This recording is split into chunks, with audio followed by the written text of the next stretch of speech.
Welcome to Avoiding Mr. Wrong and What to Do If You Didn't, a special series on the Get Married Whole podcast narrated by Queen Rakelia.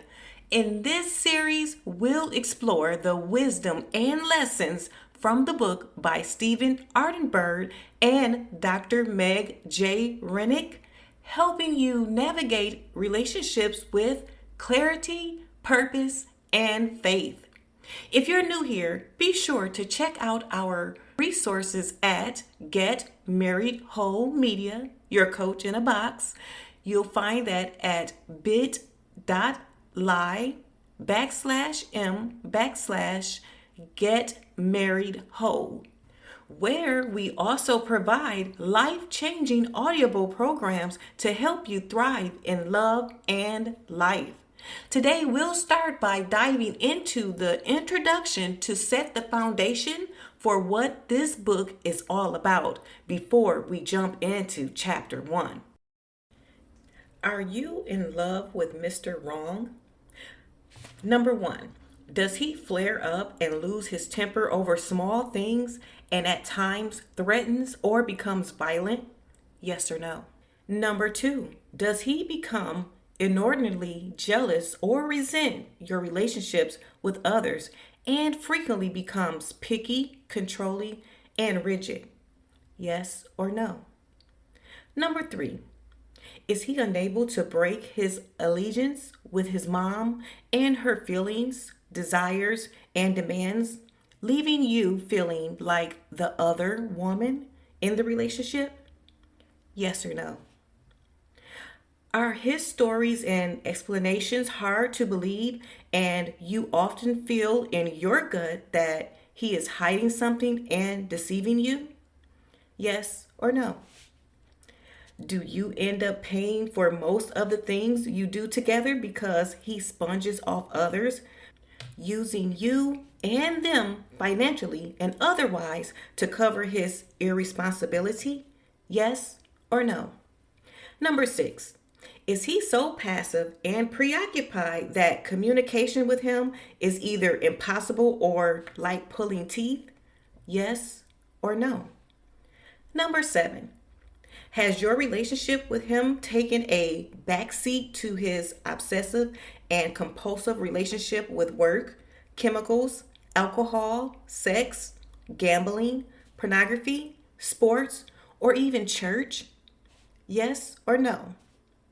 Number 8, is he indifferent to matters of faith, values, and morality, intimating that church and religion are for women and the weak?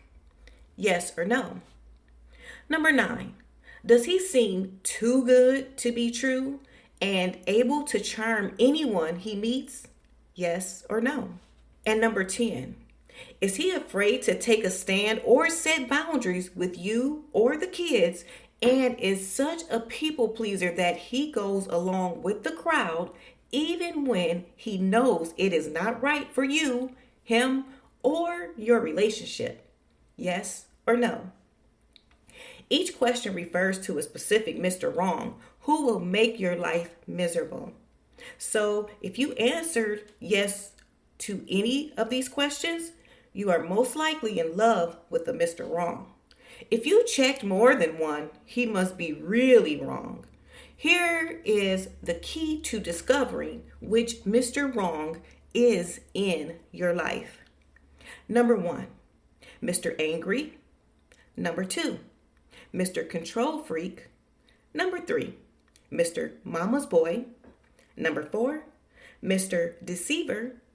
Number 5, Mr. Eternal Kid.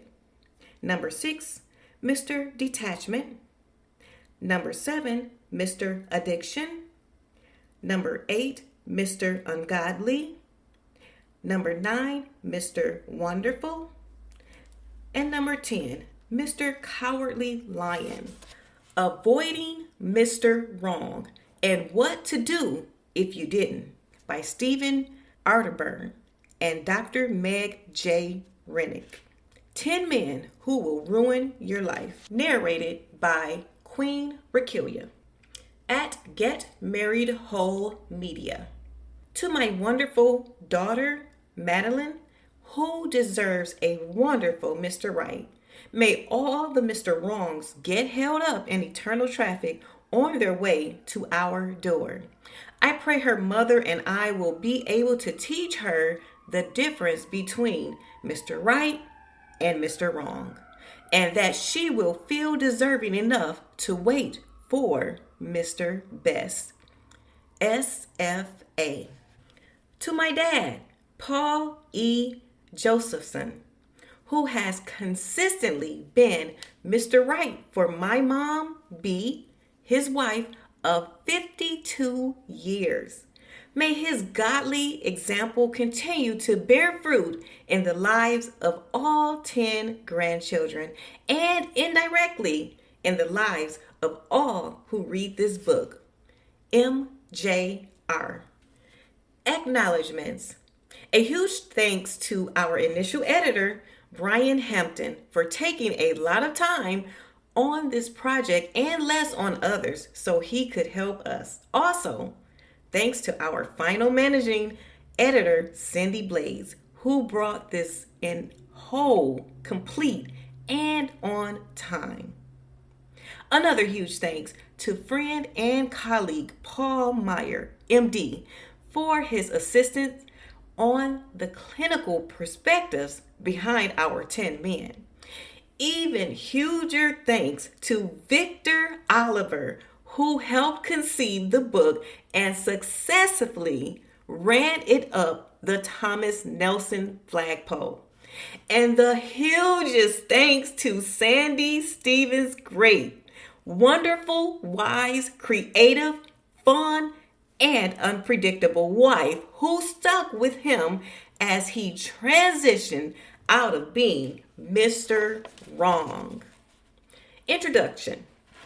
Wait, do not turn that page. Even if you have never read an introduction to a book before, please read this one. Usually intros are boring and it is so tempting to rush ahead to one of the chapters, especially if you think you know someone who fits the chapter's title. We urge you to resist that temptation. It will be good for you, good for your character to delay gratification. And we do have some important things to say first. Honest. Why did we write this book? Does the world really need another male-bashing book?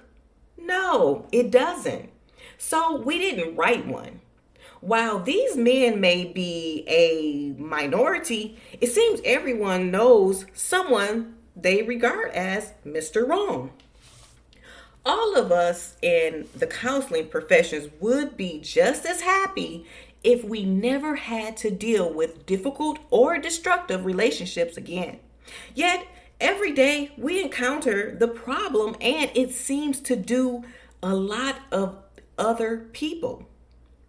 Just in case you think we are just picking on men, by the time you have finished reading this book, finding Mr. Right will be well underway. We should be wise as serpents and harmless as doves. Unfortunately, we are usually harmless to a fault and not very wise when it comes to getting into relationships. The church community is particularly naive in this regard. The men we describe in this book can be destructive to themselves, to their wives, to their children, to society. They are not safe people. Some are blatant about who and what they are. Others are more like wolves in sheep's clothing. In any case, we need to understand who they are and what to expect from them. We have written this book for at least 4 reasons. Number 1, to give women the quickness and accuracy of discernment and keenness of insight they need to not become ensnared in harmful relationships. Number 2, to give women who are already married or involved with such men a helping hand with how to cope in a healthy manner. Number 3, to challenge men to learn about their hurting male friends and help them. And number 4, to invite men who are struggling with characteristics of Mr. Wrong to see themselves as they really are and do whatever it takes to change. While some of these examples may seem extreme to those who have been insulted from the realities of life, more of these men are around than you might guess. For example, we know that on average, 1 out of 10 people has a sexual addiction. So, in a group of 200, there are about 20 sex addicts. If half of these are men, then this typical gathering of men would have 10 men who are struggling to not allow sex to completely destroy everything they hold sacred. Of course, there are even more who are struggling with pornography or some other sexual acting out behaviors, but not yet addicted to it. We will try to answer the following questions. What are the 10 types of men all women should avoid? What are the signs that someone may be developing these problems? What kind of women are they interested in? Why do women fall for them? What are the chances they will change? What can you do if you are already in a relationship with one of these men? What can you do if you are already married to one? In trying to communicate the distinctiveness of the 10 types of men with tough problems, we have used labels. Labels can be used destructively, reducing a person to a category, depersonalizing them, and completely negating their existence. That is not our intent. I'm going to repeat that. That is not our intent. We use these 10 labels to help communicate the one overriding problem that will destroy the relationship, the man, and perhaps even you. In some cases, we present the extremely dark shades of a man's character to better help identify whether or not a man is in big trouble or merely broken, needing acceptance and understanding. Most, if not all, of the men we will describe in this book have issues with masculinity. Indeed, probably all men everywhere have some problems understanding what it is to be male. The roles, at least in Western civilization, that seemed too sure and stable just 50 years ago have changed and are changing every day. Many men are confused, hurt, angry, and scared coming out of the past 30 years of social upheaval. Roles for women and men have changed and, in some cases, seemingly reversed. It's been pretty confusing for everyone. One reaction to all this upheaval has been polarization, development of extremes. Some men, embarrassed by the generations of male abuse against women, internalize the shame of their progenitors. They try to make up for having too much power in the past by giving up all their power in the present. Some also became disillusioned with their own fathers. They became angry and overwhelmed by having to face life alone and without any reliable rules. Their fathers were not there to teach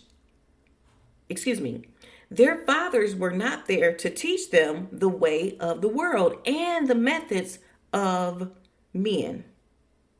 They floundered and took on destructive roles in the absence of a father who cared or was at least there. These men also felt pressure from their moms, if only covertly. Mom needed a male who could feel, who could understand her, and too often she subtly communicated to the boy that he should be that male. Yet, because she secretly despised men because they disappointed her, she also communicated that being male was not such a good thing. Dad, on the other hand, needed the son to run interference with mom, since he was too frightened of and overwhelmed by her needs. Uncomfortable with vulnerability, Dad delegated this task to his son. Son became the surrogate spouse who was sensitive, gentle, and listened to mom's problems. However, there was a caveat with Dad's delegation of responsibility. One more thing, because you will become a sensitive male, I will not like you. I will fear you as I fear your mother. I will see you as wimpy, and I will secretly hold you in contempt. But son, it will all work out. Trust me. Other men have gone to the opposite extreme, feeling a secret shame from not being blessed by their fathers. They mess up their lives, their families, and society in their never-ending quest to be man enough. They are not exercising true masculinity, but rather a grotesque caricature of what they think masculinity is. Afraid of their own inadequacy, their show of exaggerated maleness is an attempt to ward off anyone who could come along and measure their shortcomings. Longing for the love and approval of a father, these men fear women and use anything from philandering or competition with other males to become the ultimate controllers in an attempt to win their father's approval. Often they are angry, selfish, not above mishandling the truth, and prone to addictions and acting out. We will examine them one by one. Our intent is to offer hope in the midst of brokenness and struggle. We know that people can change, and a man can change from being destructive to being productive. A woman attracted to a sick man can become a woman who cares less about being a couple than about being whole and healthy. If you are attached to a man who should have been avoided, you can run from him or you can try to rescue him. After reading this book, we hope you will be motivated to reconsider those options. Hopefully, you will find the insight here to make decisions that will lead to the healing of the relationship and the healing of your soul. After all, if you don't work out what motivated you to attach to one sick man, you will probably find yourself attached to another one sooner or later. All right, grab your favorite beverage, settle in, and meet me in Chapter 1, The Detached Man.